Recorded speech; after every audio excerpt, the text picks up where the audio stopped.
And the punishment you wish for those who you judge will be the punishment you will get.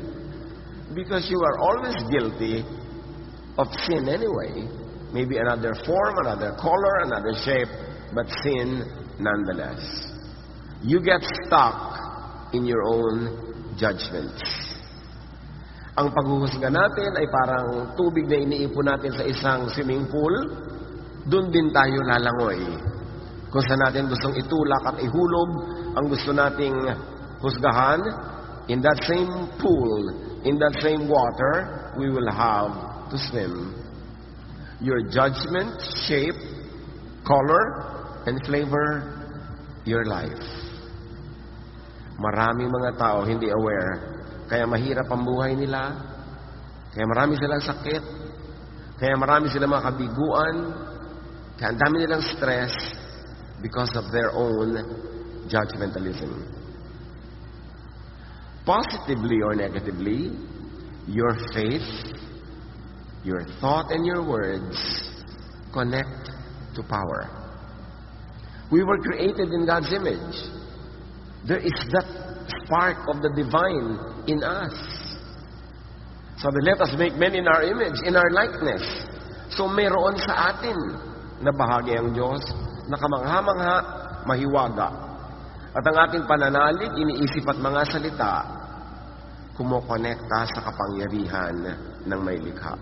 In fact, your faith, your thought, and your words assume fulfilling power. That in many ways, everybody is a prophet. That what you say happens. What you believe in happens without you knowing it. Your faith, thought, and words are power. Your faith, thought, and words are your reality. And your judgment is nothing but your faith, your thought, and your words. Matthew 21:22, if you believe, sabi ni Jesus, you will receive whatever you ask for in prayer. How many of us take this seriously? Nasabi ni Jesus, pag nananalig ka, anuman ang hilingin mo, ay matutupad. But note that belief, thought, and words spoken in faith are all prayers. This is your reality. Napakahalagang bantayan ang iniisip. Kasi ang nagiging hugis at kulay ng ating buhay, ang factor niyan, ang sarili nating isip. Your faith, thought, and words are prayers. Sobra kasi tayong nasanay sa organized religion. Let us pray. Close your eyes, bow your head. Then may magsisimula ng prayer.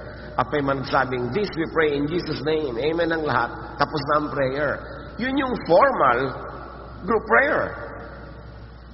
But what happens when people pray is that they think of an idea, and then they verbalize it, and then they all agree, and that is their prayer. But with or without the opening sentence and the closing remarks, whatever crosses your mind is prayer. Whatever you think of is prayer.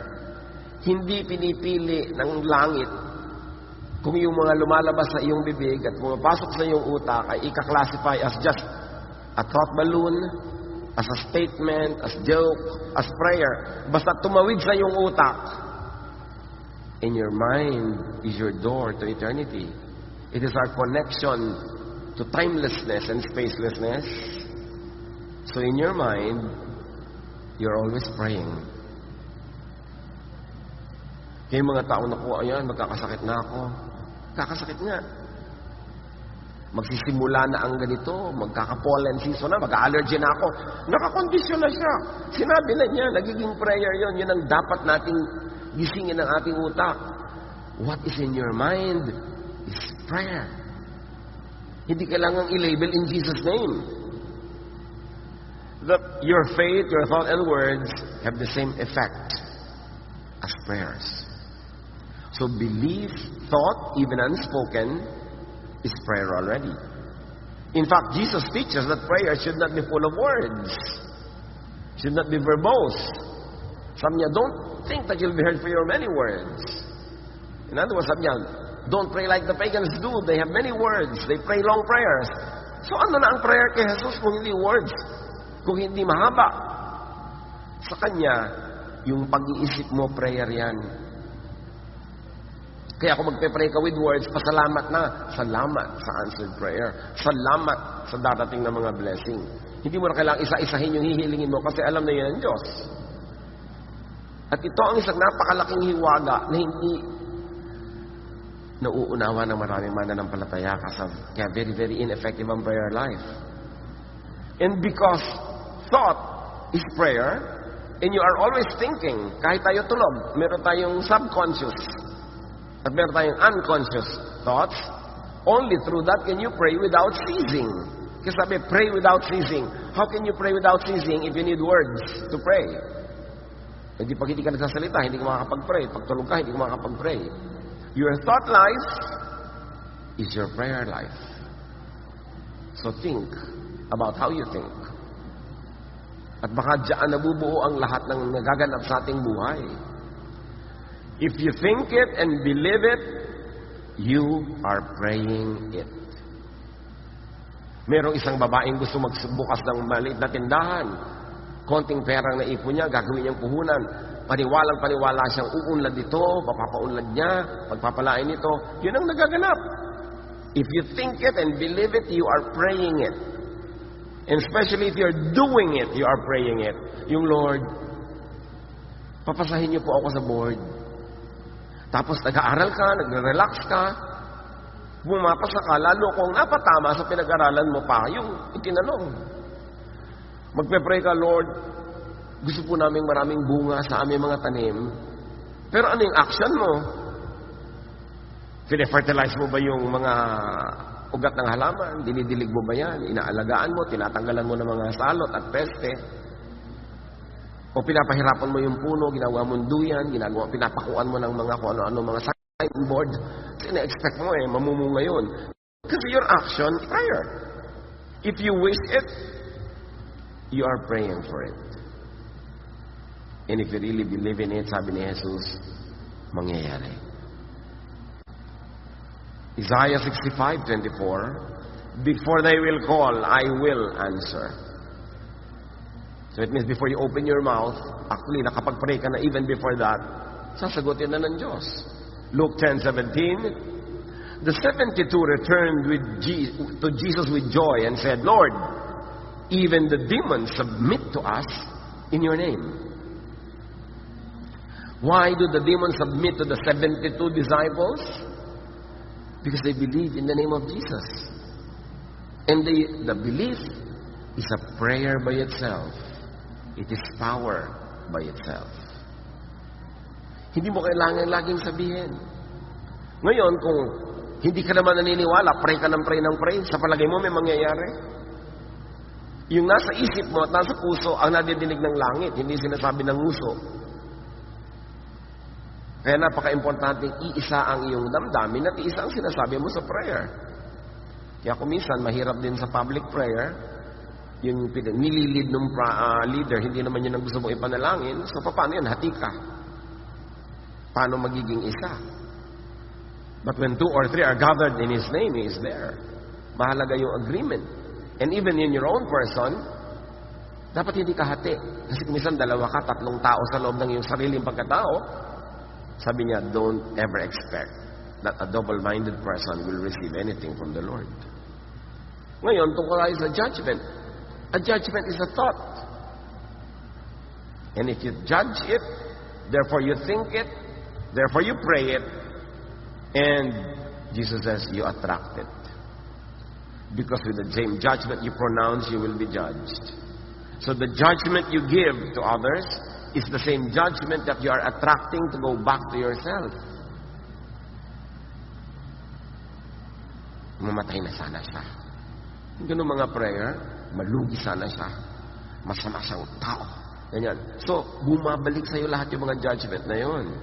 Yun ang hiwaga. Mahirap ipaliwanag, pero sabi ni Jesus, the judgment you give is the judgment you get. The measure you give is the measure you get. Your judgment and label on others become them and become you. Yung mga magulang, bata pa lang yung anak, ako, mahina ang utak nito. Walang mangyayari dito. Ganun na nga ang nangyayari doon sa anak. Hinuhusgahan agad nung magulang mismo sa sariling anak. Naku, anak, yung papakasalan mo, mambababae yan. Huhusgahan na agad nung bibyanin. Hindi tayo nag-iingat na yung sinasabi at iniisip natin ay panalangin. At kahit hindi ka banal, nadidinig ang iyong panalangin. Basta pumasok sa iyong isip. Marami mga naglalarong tanong sa ating isip kung paano yun, paano yun, paano yun. Hindi nyo kayang masagot lahat yan. Pero ang mahalaga, begin with the fact that Jesus said, with the judgment you pronounce, you will be judged. The people you judge as bad would really become or remain bad to you. For you. Kahit maging good sila sa iba, yung judgment mo ang babalik sa iyo, they will be bad to you if they're not bad yet, or they will remain bad to you if they already are. Dahil yun ang curse na ibinibigay mo sa kanya. Because a thought is also a curse. Ang daming negative energies na dumadaan sa ating katawan, kaya ang dami-dami natin mga karamdaman. Ang dami-dami natin mga kabiguan, ang dami-dami natin kaguluhan. Because the people you judge as bad could resurrect, revisit you, even through other persons, through other events. And they become bad too, and for you, over and over and over. As you continue to judge and judge and judge that person the same way. Sabi ni Solomon, Ecclesiastes 1:9, what has been will be again. What has been done will be done again. There is nothing new under the sun. Because when you judge a person, you begin a cycle of energy that goes to the person then returns to you. And it keeps on going around until you break away from that cycle. Kaya mga nag-aaway, lagi nag-aaway. Bakit yung babaeng lagi nabibigo sa pag-ibig? Bukas siya na naman ang bigo. Next week siya na naman. Paulit-ulit. Meron siyang paulit-ulit na iniisip na siyang nag-i-induce sa lahat ng mga bagay na ito na magpaulit-ulit sa kanyang buhay. Bakit yung nawawala ng cellphone nung pinsan, laging siya? Pag may nawala ng cellphone, siya yun, paulit-ulit. Bakit ito? Kahit ilang puhunan na ibigay mo, laging lugi ng lugi ng lugi. Bakit may cycle sa buhay natin? Inuulit kasi ng utak natin yung climate that creates that. To change the world, to change how the world deals with you, first change your thought, your belief, your word, your prayer about the world. Bakit pag may naapi, laging ikaw ang api? Kasi ikaw may api mentality. Api ako, kawawa ako, di man dapat. Yun ang a-attractin mo. Naku, ayan na, naglalakad na ako, babastusin na ako ng mga lasing. So, babastusin ka na nga. Pag yun sila ina-attract mo ng isip, at maaari yun ang ina-attract ng behavior mo. Kaya paulit-ulit, ikaw ang victim. Bakit laging ganun? Pagka mayroong nakalimot na mga dapat dalhin, the same person keeps doing it. Yet, wala siyang binabago sa paraan ng kanyang pag-iisip. So niya, ay ganyan talaga ako makakalimutin. Ginudge mo na yung sarili mo. Sa palagay mo, iibahin pa ng langit yun. Ikaw na nga nagbigay ng husga eh. Ako kasi talagang, alam mo, talunan ako sa buhay eh. O edi talunan, sabi ng langit. Iniisip mo lagi yan eh. Lagi na lang na hindi ako papasa. Kawawa naman ako. These are all judgments. Hindi ko kaya yan. Matthew or Mark 11:24. Therefore I tell you, whatever you ask for in prayer, believe that you have received it, and it will be yours. Kaya yung naku, ayan, sabi ko na nga ba, maa-aksidente tayo. Nangyari na. Tuwang-tuwa pa siya na para siyang propeta.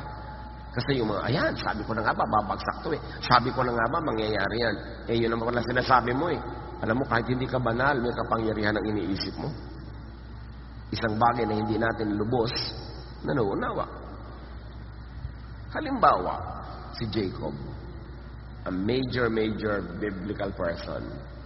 Nung ipinanganak sila magkapatid na kambal, si Esau ang kambal niya. Genesis 25:26. After this, his brother came out with his hand grasping Esau's heel. So he was named, and read, he was branded, he was judged, and he was prayed for to be Jacob. Nung lumabas yung magkapatid, magkasunod, pero itong si tinawag na Jacob, hawak-hawak niya yung heel, yung sakong ng kapatid niya na naunang inilabas sa kanya. So sabi ng mga nakapaligid, ng mga magulang, you will be called Jacob. Because Jacob means heel grabber. But the real meaning is, Jacob means one who deceives. The given name reflects the parents' judgment, so that Jacob fulfilled it soon enough. Ang dami niyang ginawang pag-deceive sa kanyang sariling pamilya. May basis naman. Sasabihin nila, hawak-hawak nga eh. Yes. Kahit may basis yung judgment. But when dignified, when mentioned, and especially when immortalized in a name, the idea, the judgment becomes a wish, and it comes true. Same with Judas. Merong nagkwento sa akin, alam niyo po, meron akong kilala, yung anak nila, bata-bata pa, tinawag na nilang Judas. Of course, usually ibig sabihin ng Judas, Judas, hindi ka dito. Judas, bumili ka nun. Paglaki talaga, puro kahudasan ang pinagkagawa niya.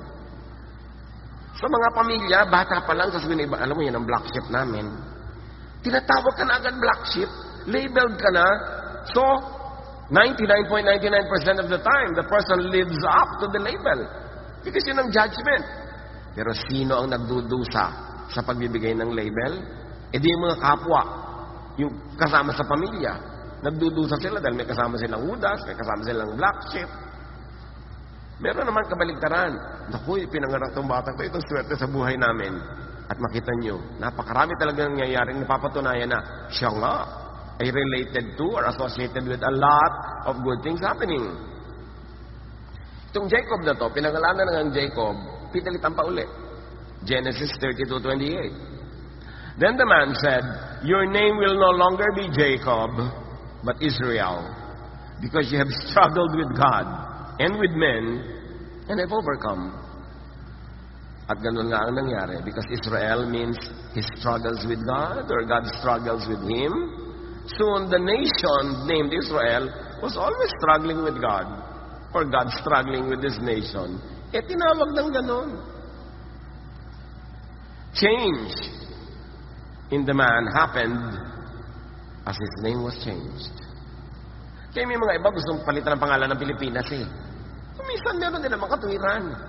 Kasi Pilipinas, kasong Felipe, na hari ng Espanya, nung natuklas na nila mga pulo na ito, kanilang sinakop. But Felipe also means lover of horses.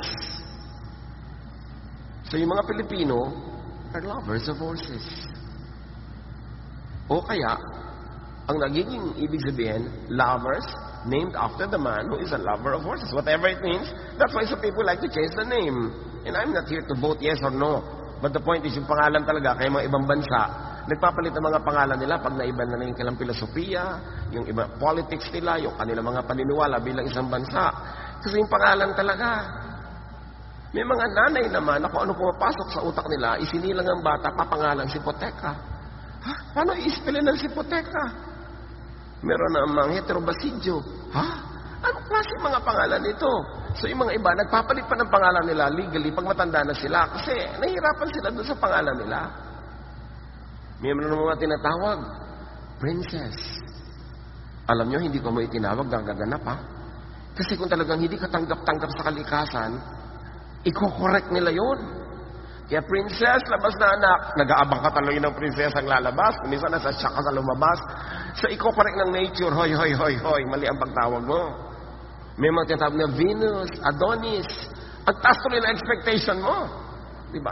So, yung pagpapangalan is a very, very sensitive business. Because judging yan. Sometimes the judgment is so wrong and presumptuous that it gets corrected dramatically, tulad ng sinabi natin. Meron naman talagang mga tinawag ng anak, pagkapanganak lang, ang tawag scientist. Kasi matalino yan, tatalino yan. Ang hirap tuloy patunayan habang lumalaki na yung bata. Because that also is a judgment and an imposition. Importante ang words. Kaya mga madadaldal, napakaraming mga nasusuot na gulo sa buhay. Hindi nila alam bakit lagi silang naaaway, lagi silang nasasangkot sa magulo. Kasi madaldal. Kung ano-anong pinagsasasabi na prayers. Sometimes naman, in the reverse, the subject of judgment is so blessed that thoughts and words do not work against them. That he or she is above and beyond curse. Merong mga sobrang blessed, kahit mo i-curse, hindi tatablan. Meron naman, hindi mo pa kina-curse, curse na niya ng sarili niyang thoughts. Psalm 105:15, do not touch my anointed ones. Do my prophets no harm. So may ganung protection ng Diyos sa kanya mga hinirang. At sa Numbers 23:23, no magic charms can work against them. Hindi tatabla ng mga kulam, hindi tatabla ng mga sumpa-sumpa at kung ano-ano yung mga pinipili ng Diyos talaga, special cases to na pagpalain. Tulad halimbawa ni Balaam, binayaran siya ng isang hari na isumpa itong mga Israelitang dumadaan sa kanilang bayan. Deuteronomy 23:4-5, they hired Balaam to put a curse on you, but the Lord your God loves you, so he refused to listen to Balaam and turned Balaam's curse into a blessing. Habang isinusumpa yung anointed, lalong nabe-bless. Sometimes the object is so blessed that curses against them boomerang to the judge, to the ill-wisher. Mag-ingat-ingat tayo ng mga pagsasalita, pag-iisip, pag-uusap sa kapwa. Kasi kung tumatanggap niya ng whatever and why and however na blessing ni Lord, tatalbog sa iyo ang iyong sumpa sa Kanya. At sa iyo didikit. Tatalbog sa Kanya, didikit sa iyo. Proverbs 26:2, a curse you don't deserve will take wings and fly away like a sparrow and a swallow. Pag hindi mo deserve, hindi tatalab sa iyo. Kaya gumapang ka nawang parang ahas, sinumpa ka ng kung sinong matanda. Pag hindi mo deserve, dahil mabuti ka naman, hindi tatalab. Pastor, ito pinakamadalas itanong sa akin, tatablan po ba ako ng kulam? Itanong nyo nga sa katabi nyo, tatablan ba ako ng kulam? Huwag mo naman ako kukulamin, di ba? Ang sagot, kung deserving ka, tatablan ka. Kung hindi, ano man ang gawin nila? Walang talab yan. Dapat peaceful ka. Sino ang tinatabla ng mga ganito?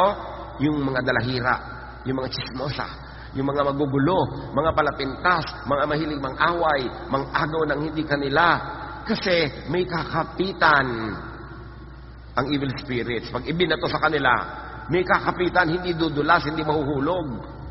Pero kung malinis ang iyong puso, hindi ka tatablan yan. Wala kang dapat alalahanin. Hindi mo kailangan magkwintas ng kung ano-anong proteksyon. Ang proteksyon mo, yung puso mong malinis.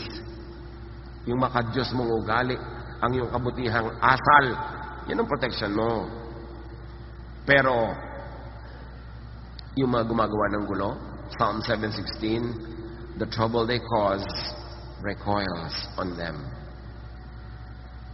Ang mga gulong niluluto at nililikha nila, bumabalik sa kanila. Mag-isip-isip tayo mga kapatid kung bakit laging magulo ang buhay. Kung ikaw ito, nawa hindi. Kung bakit laging may kabiguan, laging merong pain. Baka ikaw ang gumagawa niyan, hindi mo lang alam. Sa iyong thoughts. Pag inggitera ka, yung kinakainggitan mo, payaman ang payaman. At ikaw, pahirap ng pahirap. Pag-isip ka. Pagka lagi ka na lamang na tumitingin sa iba at iniisip mo, dapat wala sila nun, dapat ako meron nun. Hindi mo napapansin, lalo ka nawawalan. Their wishes boomerang to them. bumabalik. Beware of predictive judging, of verbalizing, judging nature. Yung mga tinatawag na masungit ang panahon, paano naging masungit ang panahon? Masama ang panahon. Walang masamang panahon. Lahat ng panahon mabuti. Wala ka lang sa lugar kaya ka inanod. Dapat wala ka dun. Pag kumukudlog, kumikidlat, na-charge ang electrons ng buong atmosphere. We need that. Huwag ka lang magpakalat-kalat na namamayong ka pa ng metal. Tatamaan ka ng kidlat.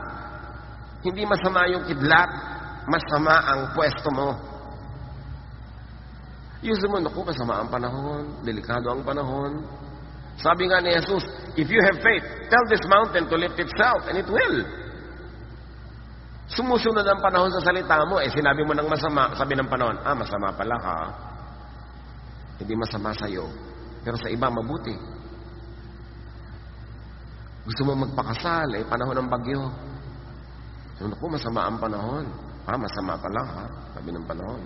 Ito ngayon, bumabagyo sa kasal mo. Sa'yo lang masama. Pero tuntua yung farmer. Ang buti-buti naman ang ulan. Diba? Kasi depende yun kung nasan ka, kung anong ginagawa mo, nasa timing ka ba, nasa lugar ka ba.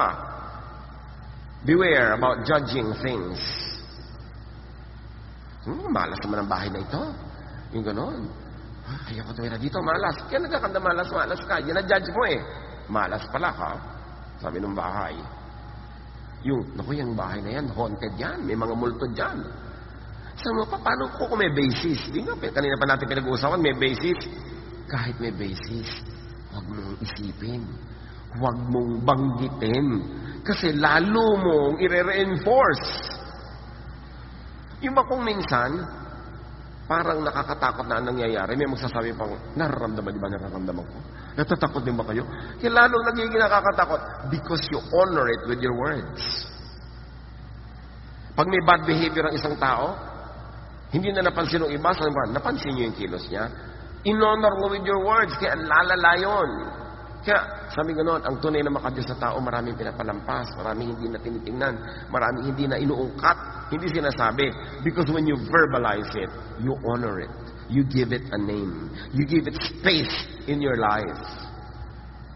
Bawat thought ay prayer. Tama si Jesus? Nung sinabi niya, nawa, huwag ka nang mamunga muli. Sabi niya sa fig tree, kinabukasan looy. Si Jesus yun. May dahilan siya para sabihin yun. Pero tayo wala dapat ganun. Huy, ba't may ganyang kagahalaman sa bahay mo? Malas yan. Ginudge mo na. Pwede kang may malasin. Ikaw. Yung mga iba doon, pwede hindi sila tablan doon.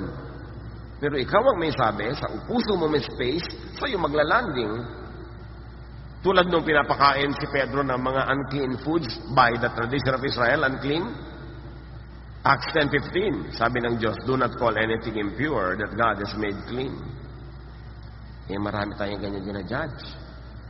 Huy, tumutugtog pala sila ng drum. Demonic yun. Ginudge mo na yung drum. Dinyad mo na yung tugtog. Ang dami-dami ng mga Christian na tinatawag na demonic. Hindi naman. Kaya sila pinamumugaran ng demons. Kasi wala silang inuungkat, iniisip, hinahanap, hinahalungkat, kundi demons. Di yun ang prayer mo, yun ang gusto mo, pupuntahan ka talaga. Do not judge places. Yun na lang isang kanta natin, paborito ng lahat ng nagpoprotesta. Yung bayan kong Pilipinas, pugad ng luha ko't dalita. Pambihira namang judgment sa sarili nating bayan niya. Talagang pugad ng luha at dalita. Kailan nangyayari? Bakit hindi natin sabing pugad ng mga tubo at mga negosyo? Bakit kailangan ng pugad ng luha at dalita? Yun ang paulit-ulit. Kasi yun ang lagi natin kinakanta. And songs are prayers. Because they are thoughts. Do not judge events. Ay, pupunta ka doon, boring yun. Ginudge mo na. Naku, worthless yun. It will not work. It will be a failure. Sasabihin mo, paano ko talaga pong historically may basis? Yun na nga pero gusto mong palitan yung history, palitan mo yung thoughts. I-bless mo, huwag mo i-curse. I-pray mo na, the Lord is going to work mightily and we believe that there will be great changes. Hindi, naku, wala nangyayari dyan. Paulit-ulit lang yan. Yun na nangyayari tuloy. Maraming churches, pag magpipreach na yung pastor nila, sabi lang, eto na naman, same old banana. O di, same old banana talaga lagi ang nadidinig nila. Hinuhusgahan na agad. So beware of judging life itself. At dyan tayo mahilig ng drama. Ay, mahirap ang buhay. Sabi ng buhay, mahirap pala ha. You know what will happen next. Naku, malas ako. Lagi akong lugi. Wala na tayong pag-asa. Lalong-lalo ito, sakit-sakit na tenga ko pag nadidinig kong mahirap kumita. At talagang may kahirapan kumita, pero mahirap na. Huwag mo na sabihin. Ibahin mo na. Ganon, papadaliin ko ang pagkita sa aking diskarte, sa aking choices, sa aking management. Lalo na yung sinasabi nilang wala tayong magagawa. May nagagawa nga ba? Wala. Yun ang prayer nila. Yun ang sinasabi nila. Ganyan na talaga yan. Hindi na yan maiiba. Hindi na mababago yan. Ganito na talaga ako. Mga salita na dasal. And do not judge persons or personalities. Mga ethnic identities, nationalities. Gusto mo, ay, naku, pagka-driver, babaero. Yung may mga gano'n tayo, pagka marino, naku, ganyan. Pagka may nunal, ay.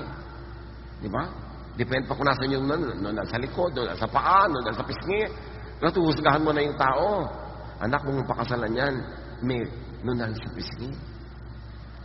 E di ipatanggal na lang po natin ang pisngi. Di ba? E di kalahati naman ang mukha niya, anak. Pumili ka na lang ng iba. Ba't di mo sabihin, the Lord is going to change the life of this person and we will be supportive and we will help. Hindi ganun. Yung mga iba pa, laging, ang Pilipino, ganito, ang Pilipino, ganun. Sobrang laitin ng bayang Pilipinas. Siguro hindi pa nakakakita ng ibang lahi. Pag nakita nyo yung mga ibang lahi, pare-pareho lang. Iba-iba lang ng degree. Meron pa, naku, pag maitim ang gilagid, diba? Ganito ugali niyan, bla bla bla. Judgment.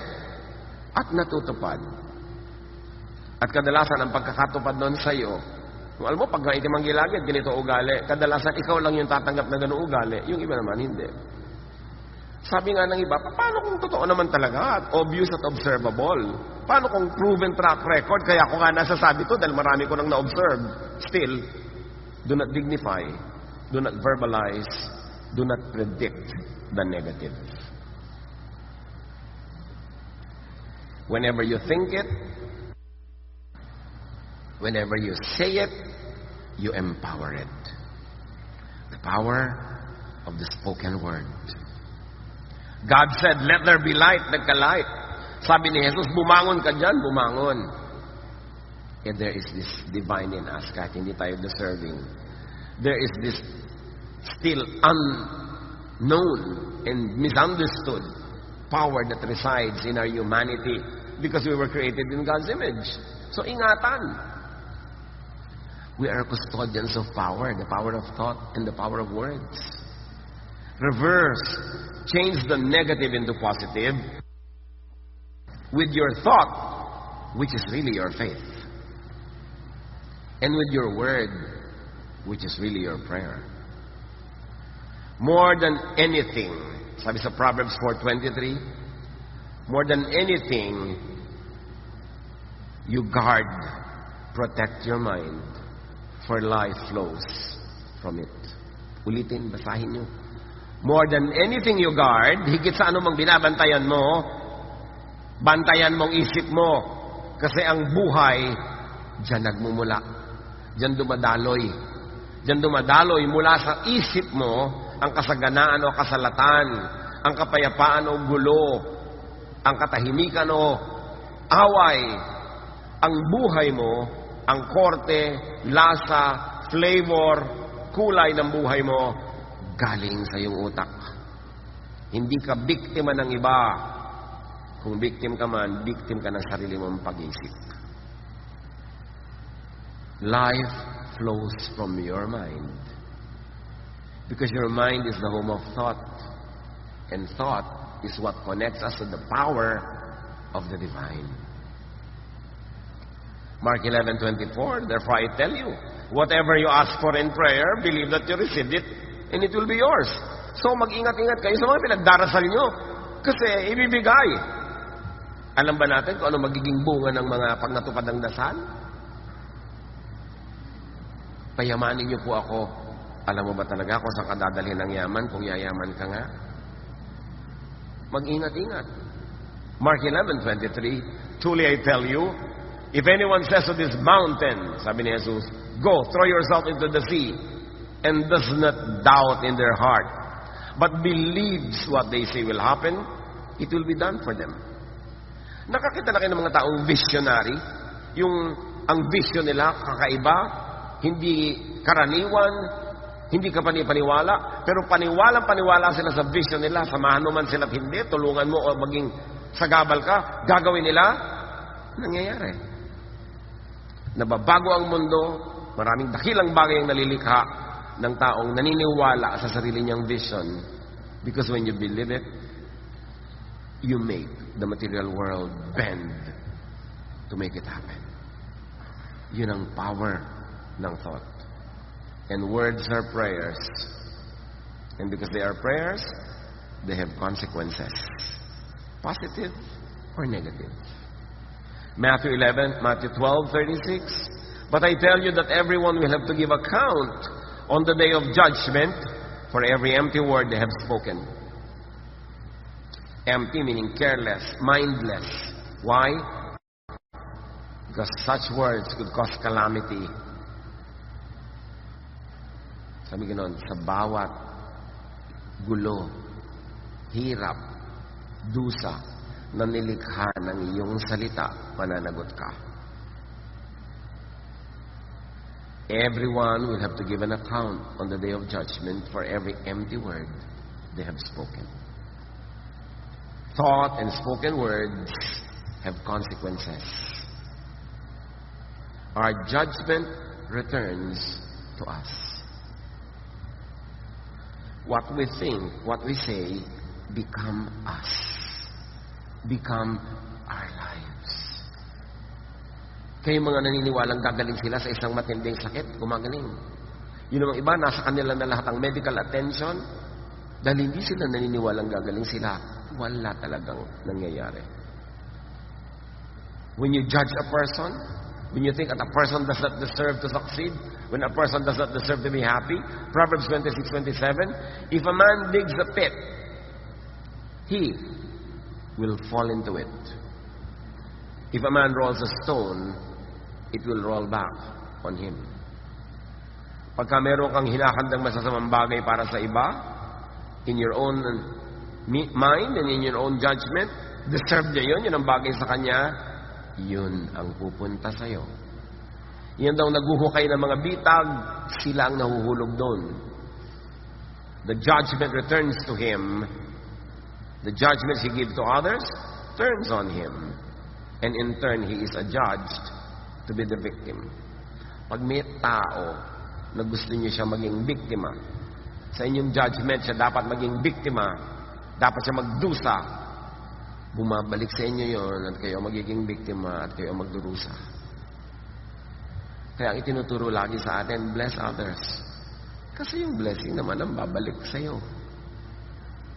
Pero pag nag-iisip at nagbabala ka ng masama sa kapwa, yun ay sa iyo babalik. Lalo kung hindi niya deserve, hindi tatalab, babalik sa iyo. Cause and effect. Thought and word, which is prayer, as cause. And realization of that thought and word and prayer as effect. Laging may cause, may effect. Madalas lang sa buhay natin, nakikita natin yung effect, hindi natin mai-connect sa cause. Ang effect, lagi akong bigo, lagi akong ganito. Ano yung cause? Ano sa ginagawa ko, sa iniisip ko, ang ugat ng mga kabiguan kong ito. To reverse the negative, the unpleasant, the undesirable and painful, reverse your judgment, reverse your words.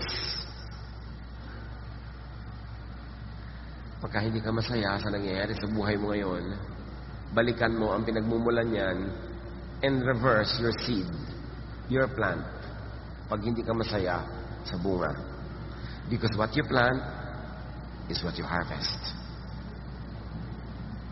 What you harvest is because that is what you plant. Walang mintis yun. Dapat nating angkinin ang pananagutan kung hindi maganda ang bunga kasi tayo rin ang may tanim. Nobody is a victim of another person. Lahat tayo nakaharap sa Diyos. Mananagot mag-isa sa Diyos sa mga ginagawa natin. At sabi nga, bantayan mo yung utak mo kasi diyan nagmumula ang buhay mo. Kung ang utak ng tamad, don't tell me na aasenso yan sa buhay. Yung utak niya, utak tamad.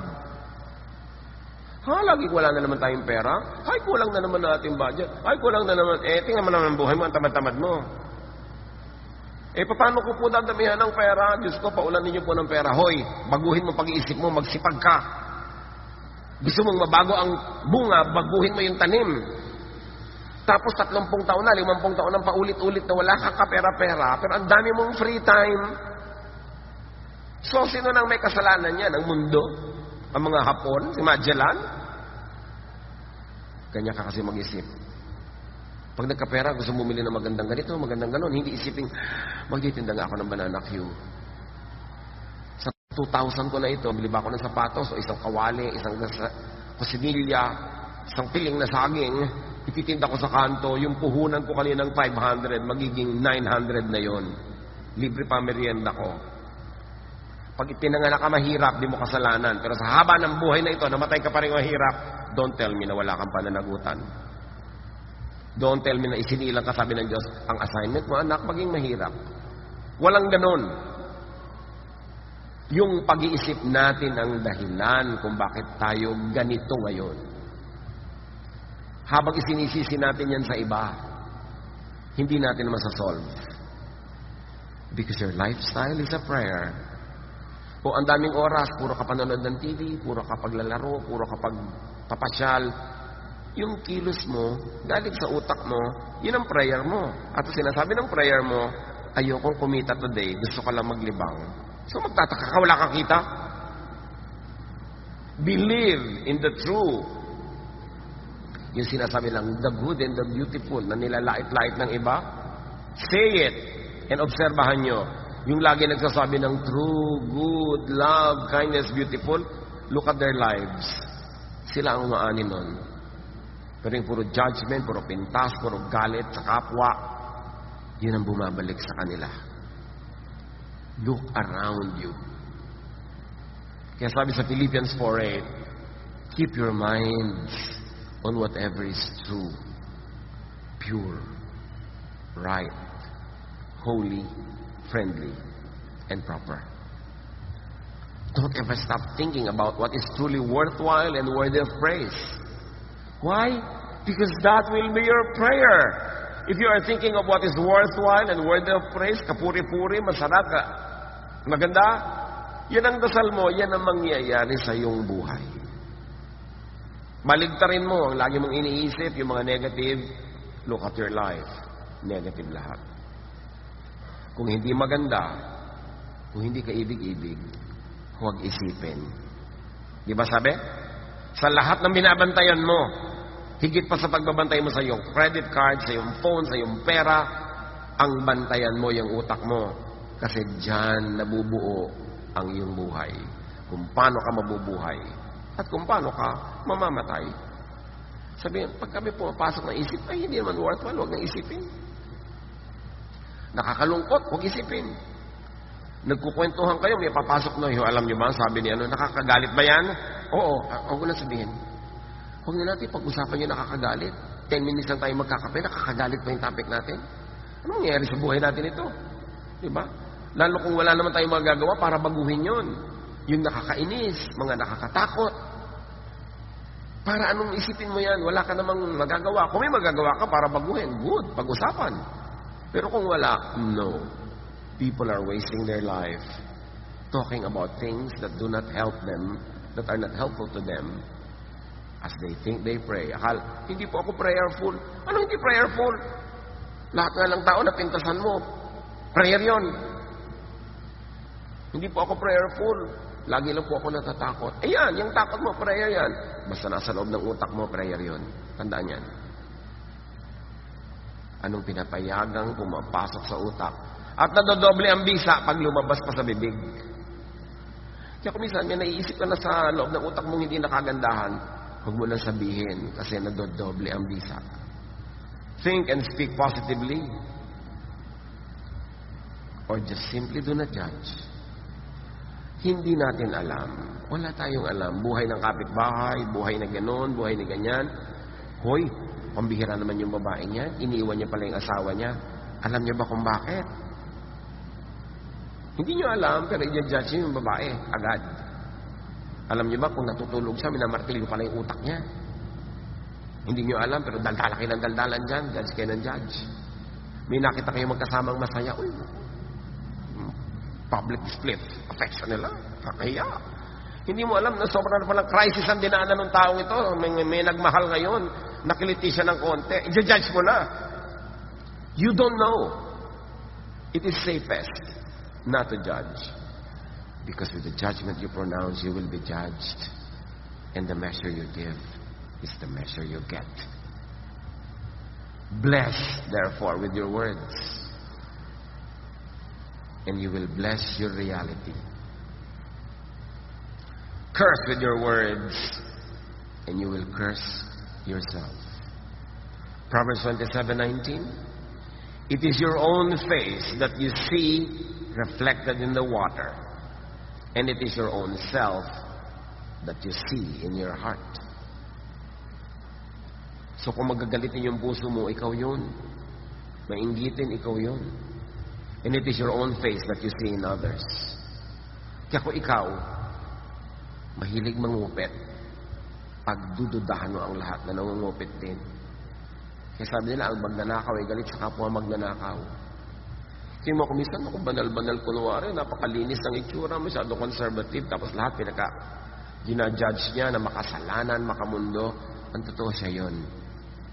Kasi kung hindi makamundo ang takbo ng utak niya, paano niya maiintindihan na may ganong kamunduhan na umaandar sa utak ng iba? Nakikita niyang umaandar sa utak ng iba kasi nang umaandar sa utak niya. At kahit hindi umaandar sa utak ng iba, ina-assign niya. You cannot talk about something you do not know about. So kung wala kang ganitong mga desire, hindi mo pwedeng assign sa iba na may ganon siyang desire because you don't even know that there's a desire that exists. The judgment you pronounce on others is a judgment on yourself. You are projecting yourself on others. Or you are trying to make yourself look good by making others look bad. Still, it's a judgment on you. So do not judge. Do not pronounce or verbalize. Do not make room for and do not dignify what you do not want to have and to be. Yung ayaw mo mangyari sa buhay mo, huwag mong i-assign sa iba. Yung ayaw mo para sa iyo, huwag mong ibigin para sa iba. Matthew 7:12, so in everything you do, do to others what you would have them do to you. And if we're going to modify that, do to creation what you would have creation do to you. Give, do, think what you want to receive. Yung gusto mong sabihin sa iyo ng kapwa, yun ang sabihin mo sa kanya. Yung gusto mong sabihin tungkol sa iyo, yun ang sabihin mo tungkol sa kanya. Think of creation as you would like creation to think of you. Say to creation what you want creation to say to you. Therefore, be godly, be wise. And the godly and the wise, 1 Corinthians 4:12, when we are cursed, we bless. When you are cursed and you bless, you are godly. Naku, hindi po ako masyadong godly eh. Then, just be wise. Kahit hindi ka banal, maging matalino ka lang, ang isukli mo sa sumpa, blessing. Kasi yun ang babalik sa'yo.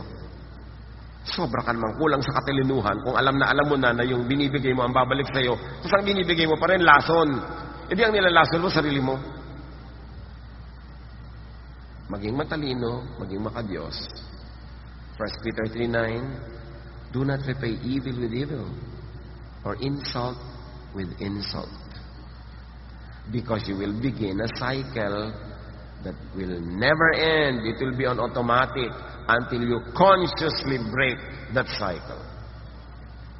On the contrary, sabi ng verse, repay evil with blessing. Because to this you were called, so that you may inherit a blessing. Break the cycle, break away from the cycle. Psalm 19:14, let the words and my thoughts be pleasing to you, Lord, because you are my mighty rock and my protector. Dahil kayo ang aking protector, wala akong ibang pwedeng asahan, sa inyo lang pwedeng manggaling ang blessing. Nawa, malugod kayo sa mga salita ko at iniisip ko, kasi yun din ang ibabalik nyo sa akin. In other words, if I want security, my thoughts and words should create it, not trouble. There is something very mysterious, mystical, and powerful about thoughts and words. Sabi nga ng Romans 10:9-10, if you declare with your mouth, that is word, Jesus is Lord, and believe in your heart, that is thought, that God raised him from the dead, you will be saved. If in your thought and in your words, Jesus is Lord, you will be saved. See, thought and word, may relasyon. For it is with your heart that you believe and are justified. So you are justified through your thought. And it is with your mouth that you profess your faith and are saved. Related ang isip at bibig. So your thought and word, that is your reality.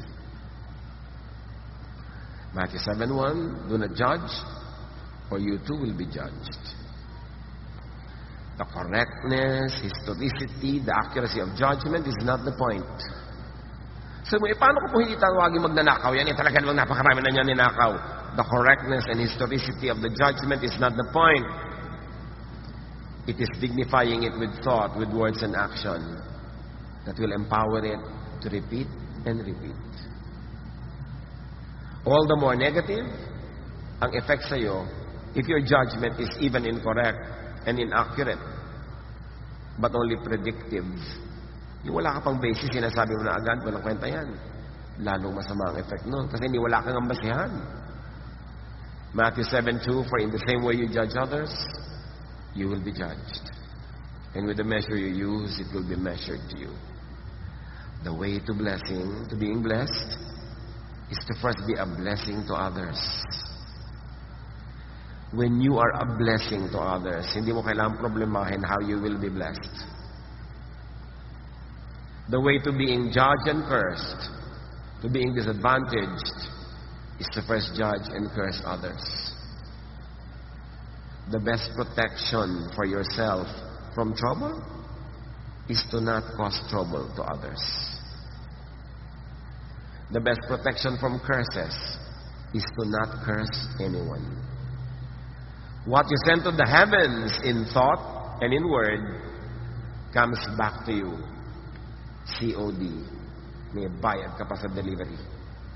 So tiyakin mo that what you send out is what is true, what is good, what is meaningful, what is beautiful, worthwhile, what is loving, what is kind, because that is what you will get. Lord, teach us to discipline our minds, to be watchful of our thoughts, and especially of our words.